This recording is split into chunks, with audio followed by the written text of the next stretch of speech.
Hello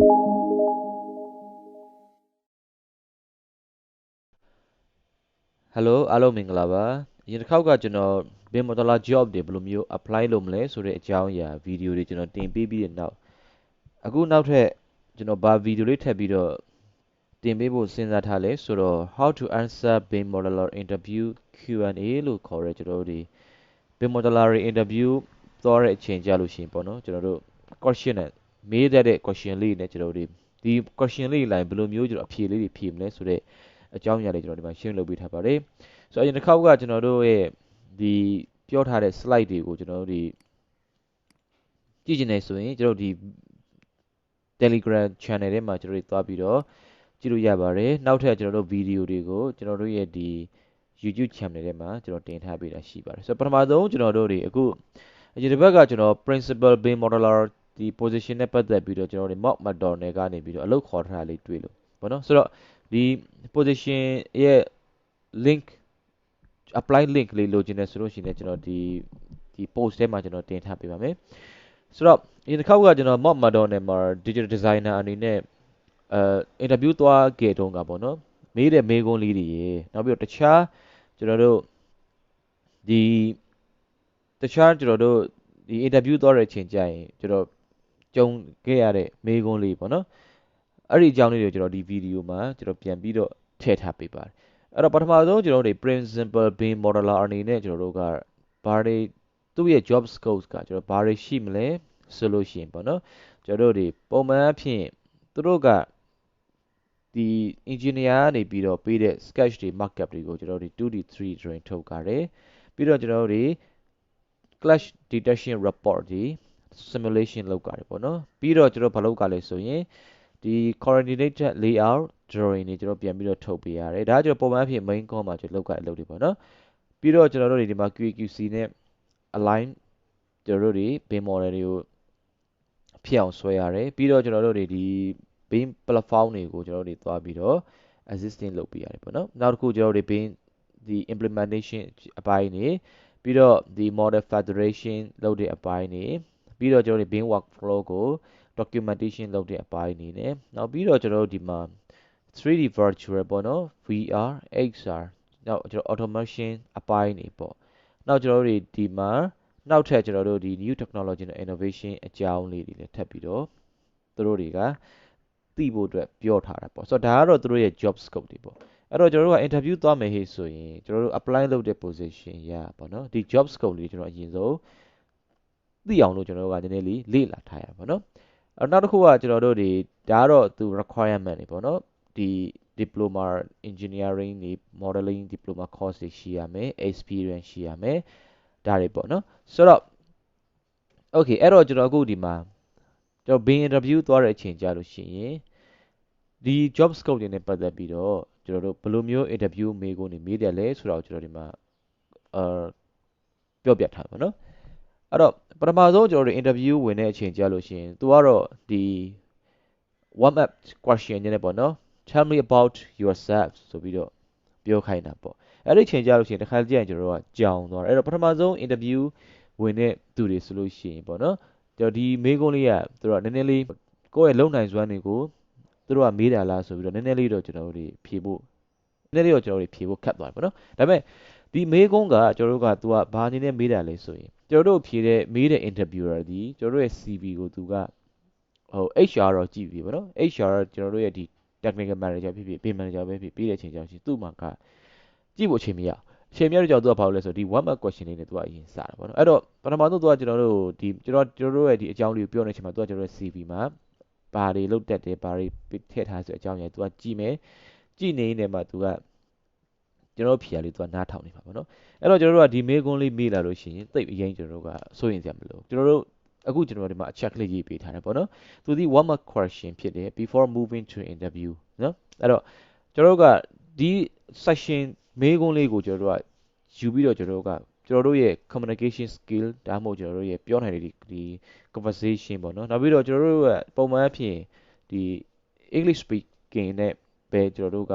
interview လုပ်ရတယ်ဆိုတော့ကျွန်တော်တို့ရဲ့ဒီ English speaking skill လို့ပါကျွန်တော်တို့ကသွားပြီးတော့ပြလို့ရပါတော့ဆိုတော့ဒီအချိန်မှာနောက်တစ်ခုကျွန်တော်တို့ကဒီမှာ တချို့ fresher ပေါ့နော်ဒီစပြီးတော့အလုပ်ရှာတဲ့လူတွေအတွက်ဆိုလို့ရှိရင်ကျွန်တော်တို့က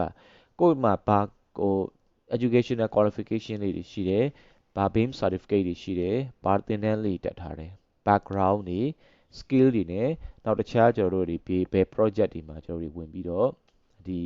internship ပဲဖြစ် project ဖြစ်ပေါ့နော်ဒါမှမဟုတ် school assignment တွေပဲဖြစ်ဖြစ်ဘယ်တွေမှာလုပ်ထားလဲဆိုတဲ့အကြောင်းကိုကျွန်တော်ပြောပြလို့ရတယ်နောက်ကျွန်တော် experience ဒီရှိတဲ့လူတွေအတွက်ကြတော့ကျွန်တော်တို့ကဘာလို့လဲဆိုရင်ကိုရီးယား highlight accomplishment နဲ့ past experience တွေကျွန်တော်တွားပြီးတော့ sharing လုပ်တယ်ဒါပေမဲ့ဒီအချိန်မှာကျွန်တော်တခုသတိထားမှာကိုယ့်ကိုယ်အရင်ဟို show off မလုပ်ဖို့တော့လိုတာပေါ့နော်တချို့ကြတော့ဒီ project ကိုသူဘာလုပ်ပေးလိုက်လို့ဘယ်လောက် million cost saving ဖြစ်သွားတယ်လို့ဘယ်သူ့ကိုကဘယ်လိုမျိုးဟိုsave လုပ်လိုက်တယ်လို့ဒါမျိုးတွေကျွန်တော်သွားအရင်ပြောတော့မကောင်းဘူးပေါ့နော်တဒီမှာကျွန်တော်တို့ကနည်းနည်းလေးပေါ့ပါလေးနဲ့ကိုယ်အကြောင်းအရာလေးပဲပြောမယ်အဲ့တော့အဲ့ဒါလေးပြီးသွားလို့ရှိရင်ကျွန်တော်တို့ကဒီကိုယ့်ရဲ့ဒီအလုပ်အကြောင်းလေးကိုကျွန်တော်တို့ကဘယ်လိုမျိုးလေးရှာတွေ့လဲဆိုတဲ့အကြောင်းအရာကျွန်တော်ပြောလို့ရတယ်ဒီကြီးတယောက်က recommend ပေးတာပဲဖြစ်ဖြစ်ပေါ့ဒါပေါ့ or ဒီ job street job ဒီဟို Indeed မှာရှာနေနေဒီ project လေးကိုကြိုက်တာပဲဖြစ်နောက်ဒီ company profile လေးကိုကိုကဟိုပေါ့နော် familiar ဖြစ်တာဖြစ်ဒီအကြောင်းအရာတွေပြောလို့ရတယ်ပြီးတော့ဒီ position လေးကိုတွေ့တဲ့ကြောင့်ဒီ position ကကိုလိုက်နေတဲ့ဒီ career နဲ့ဟို suitable ဖြစ်တယ်ဆိုတဲ့အကြောင်းကိုလည်းထပ်ပြောလို့ရတာပေါ့နော်အဲ့တော့ဒီ question ကကိုယ့်ရဲ့ပထမဆုံး question ဖြစ်တဲ့အတွက်ကြောင့်ကျွန်တော်တို့ကဒီမေးခွန်းလေးလာလို့ရှိရင်ကျွန်တော်တို့ကဘာဖြစ်တိုင်ရမလဲဆိုကျွန်တော်တို့ကဒီမှာဒီမေးခွန်းကိုကျွန်တော်တို့ကပထမဆုံးကျွန်တော်တို့က prepare လုပ်ထားတင်တယ်နော် ideally and flawlessly ဆိုတာကကျွန်တော်တို့ကဒီမှာမှကျွန်တော်တို့ကအင်းအားဆိုပြီးတော့ထင့်နေအရင်မကောင်းနော်အဲ့တော့ဒီမေးခွန်းလေးကျွန်တော်တို့ကဟိုဟာဒီမေးခွန်းကကျွန်တော်တို့ဒီ first impression ပဲခုနကကျွန်တော်ပြောပြတယ်ပေါ့နော်ကိုယ့်ရဲ့ communication skill တွေဘယ်လိုမျိုးကိုဒီလူတစ်ယောက်နဲ့စကားပြောနိုင်ဆိုတာနေပြီးတော့ကိုယ့်ရဲ့ English speaking ဘယ်လောက်ကောင်းလဲဆိုတဲ့အကြောင်းအရာလေးကိုဒီမေးခွန်းမှာကျွန်တော်ကထည့်ပြီးတော့ပြောလို့ရတယ်နော်ဒုတိယမေးခွန်းကျတော့ तू ကနေပြီးတော့ပြောရင်းနဲ့ why you choose this position or why you apply these jobs ဒါလေးက तू ကမေး follow up မေးခွန်းလေးပေါ့နော်ဆိုတော့ကိုကဘာကြောင့်ဒီအလုပ်ကိုရှောက်တာလဲပေါ့နော်အဲ့တော့ဟိုတချို့ဟိုလူတွေကအရင် funny ဖြစ်တဲ့ answer တော့တွားပြီးတော့မမေးနဲ့ပေါ့နော်အခုဒီမြန်မာနိုင်ငံအခြေအနေရဆိုလို့ရှိရင်မြန်မာပြည်မှာဖြစ်နေတဲ့ condition အရာဘာလို့လဲအခုစင်ကာပူဒါမှမဟုတ်တခြားနိုင်ငံကိုလာခြင်းလို့ဒီအလုပ်ကိုတွေ့လို့ငါရှောက်တာပါလေဆိုရင်တော့တတ်တာဖိုက်ပါဟုတ်ပြီနော်အဲ့ဒါမျိုးကျွန်တော်ဖြေလို့မရအဲ့တော့ကျွန်တော်တို့ကဒီကိုအခု principal BIM modeler ဆိုတဲ့အကြောင်းကျွန်တော်တို့ကပုံမှန်ကျွန်တော်တို့မှာပုံမှန်အဖြစ် modeling drafting skill ရှိတဲ့သူတွေ principal BIM modeler ကိုရှောက်မယ်အဲ့ဒါဆိုလို့ရှိရင်ကျွန်တော်ဘာပြောမလဲဆိုရင် I have extensive work experience creating 3D model for ဘာ project တွေမှာလဲ residential commercial တွေမှာဘာတွေသုံးခဲ့လဲ Revit သုံးခဲ့လားတခြားကျွန်တော် Revit နဲ့ 3D software တွေသုံးခဲ့လားဒါမှမဟုတ်ဒီကျွန်တော်တို့က CAD drafter ဆိုရင်လည်း AutoCAD နဲ့ဟို drafting လုပ်တဲ့အချိန်မှာ 3D modeling ဘိုင်းလေးတွေပါကူတယ်ပေါ့ဒါမျိုးလေးကျွန်တော်ပြောရရတယ်နော်နောက်တစ်ခါကျွန်တော် I work closely with the design team ဒါမှမဟုတ်ကျွန်တော်တို့ဒီဘာတွေလုပ်ခဲ့လဲဆိုရင် to create ဒီ interactive 3D models တွေ to create လုပ်တယ်အဲ့ဒါတွေကဘာအတွက်အကျိုးရှိလဲဆိုရင်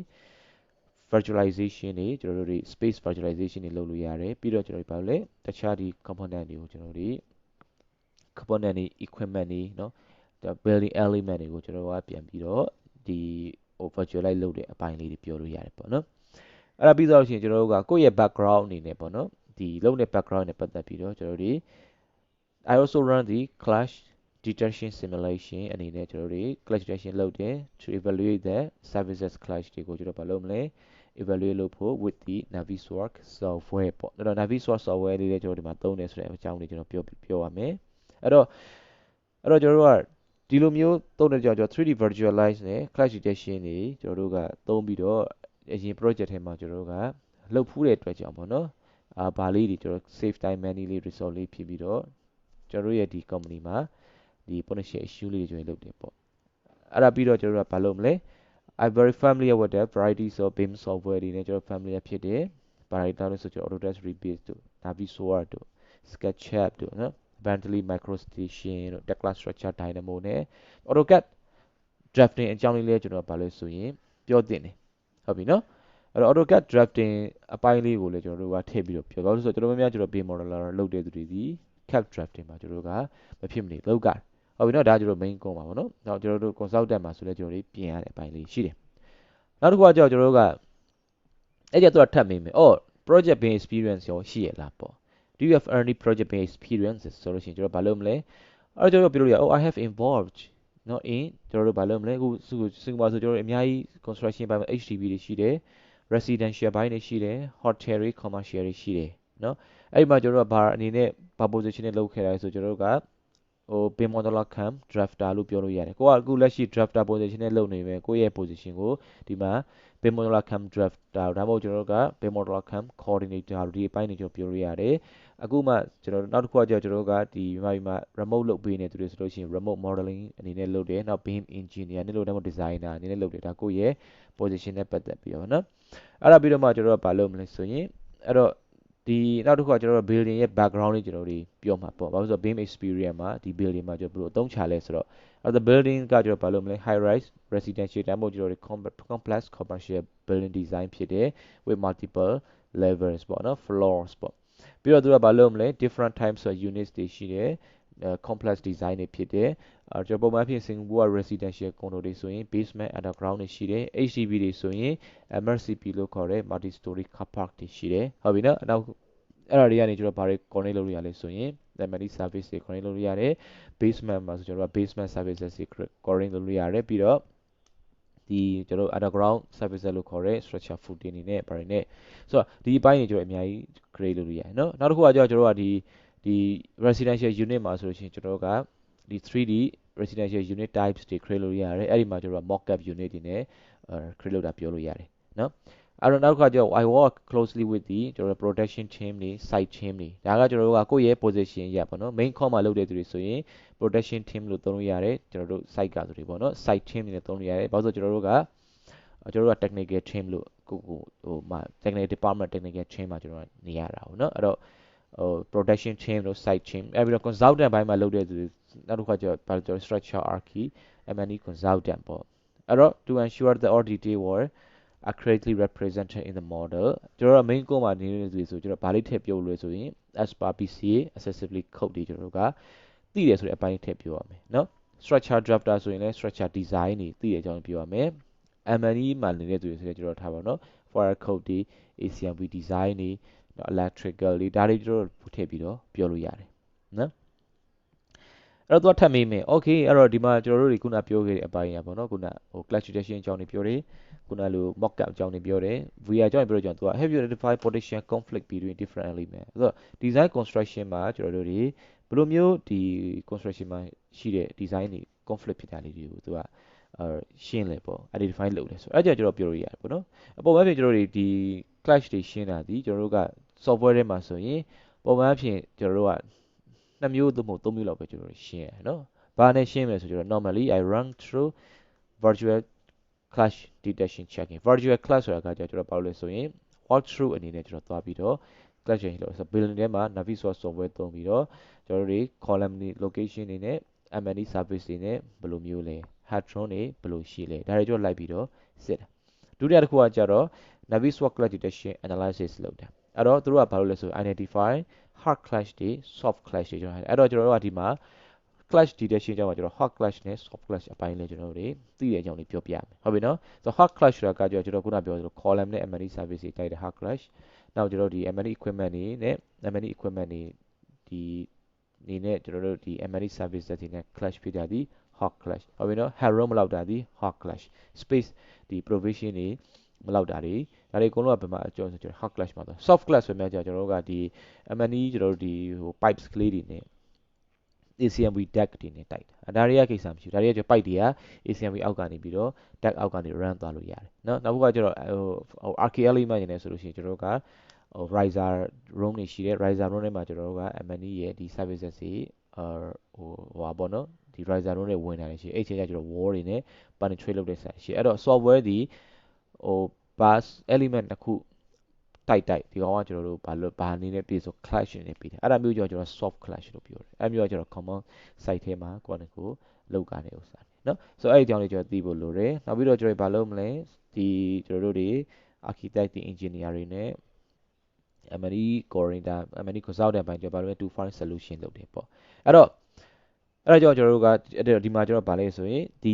လုပ်တဲ့အပိုင်းလေးမှာကိုယ်မှလည်း experience ရှိရဆိုတဲ့အကြောင်းလေးကျွန်တော်ဒီမှာဗာလို့ထည့်ပြီးတော့ပြောတင်တယ်ပေါ့နော်အဲ့တော့နောက်တစ်ခုကကျွန်တော်တို့ကအမြဲတမ်းကျွန်တော်တို့က main con နေ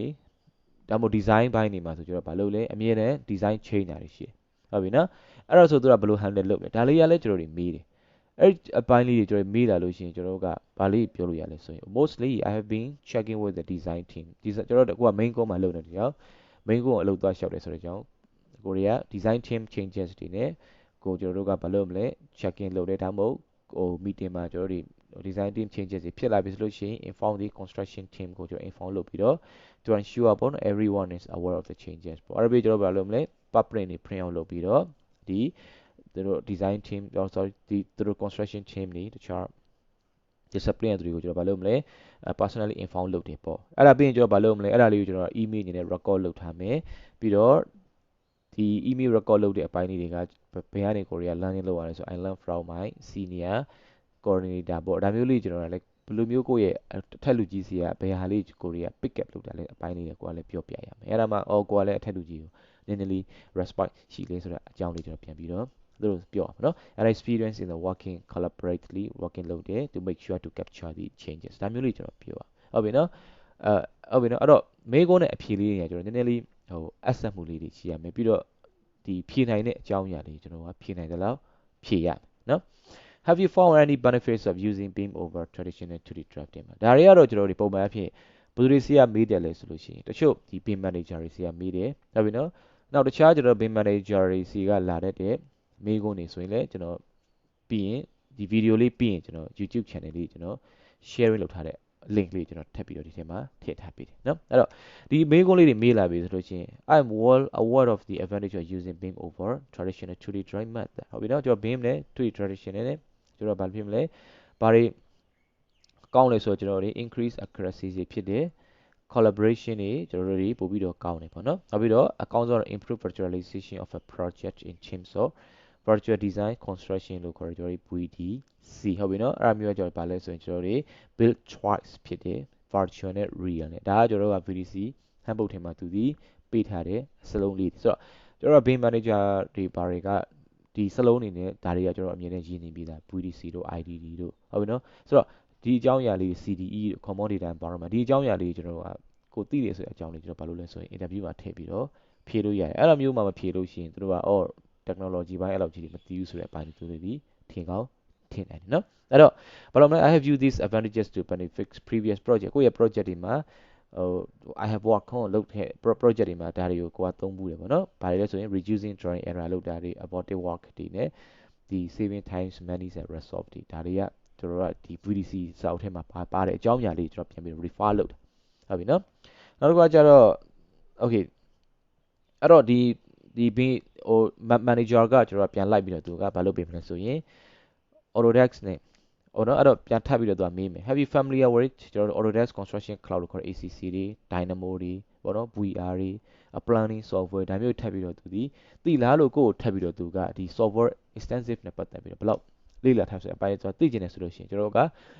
သူမေးတယ်ဒါကကျွန်တော်အကုန်မေးတာမဟုတ်ဘူးเนาะသူကတခုခုသူက pick up လုပ်မှာပေါ့ Autodesk Construction Cloud pick up လုပ်လို့မလို့ Dynamo Script အကြောင်းလေးလုပ်ရင်လုပ်မယ်ဒါမှမဟုတ် VR တို့ဒီတခြားကျွန်တော်တွေ planning လုပ်တဲ့ software လေးဆိုအဲ့ကြောင့်ကျွန်တော်ကဒီ software တွေကျွန်တော်လေ့လာထားရဆိုလို့ရှိရင်ဘယ်လိုဖြေမလဲတချို့ software တွေကကျွန်တော်ကလေ့လာထားဆိုဘယ်လိုဖြေမလဲဆိုတော့အဖြေနှစ်ခုကျွန်တော်ဒီထဲမှာထည့်ထားပေးတယ်ပေါ့နော်ဆိုတော့သိတယ်ဟေးဆိုလို့ရှိရင်ကျွန်တော်က oh yes I have experience ခုနကကျွန်တော် VR အကြောင်းပြောထားတဲ့ကြောင့် creating